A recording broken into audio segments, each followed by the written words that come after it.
গঙ্গা দেবীর উদ্দেশ্যে নদীতে ফুল উৎসর্গ করার মধ্য দিয়ে পাহাড়িদের প্রধানতম সামাজিক ও ধর্মীয় উৎসব বৈশাখী শুরু হয়েছে।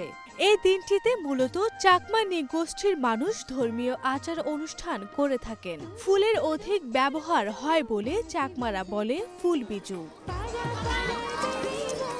শুক্রবার ভোরে খাগড়াছড়ি সদরের খবাংপুরিয়া এলাকায় চেঙ্গি নদীতে ফুল উৎসর্গ করতে শত শত চাকমা শিশু, কিশোর, তরুণ তরুণী ও নানা বয়সী নারী পুরুষ ভিড় জমান। ফুলবিজুর মধ্যে দিয়ে আমাদের বৈশাখ উৎসব শুরু। আমরা চাকমারা ফুলবিজুতে ফুল নদীতে উৎসর্গ করা হয়। গঙ্গা মাকে ফুল গজানোর জন্য আসছি, প্রণাম করতে আসছি, আশীর্বাদ ওনার থেকে নিতে আসছি, যেন আমরা নতুন বছরের শুরুতে সবকিছু সারা বছর যেন আমরা সুখে শান্তিতে মা গঙ্গার উদ্দেশ্যে আমরা ফুল দিয়ে নতুন বছরকে বরণ করি।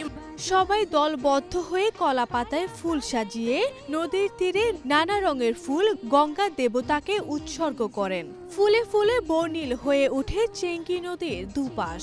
এছাড়া পাহাড়ি পল্লীর বিভিন্ন খাল ও প্রাকৃতিক ছড়াও ফুলে ফুলে ভরে যায়।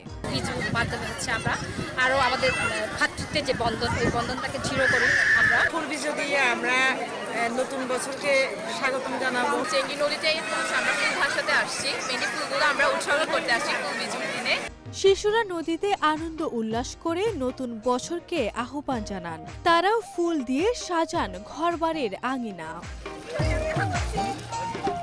আরবি ইসলাম হিমু, এশিয়ান টেলিভিশন।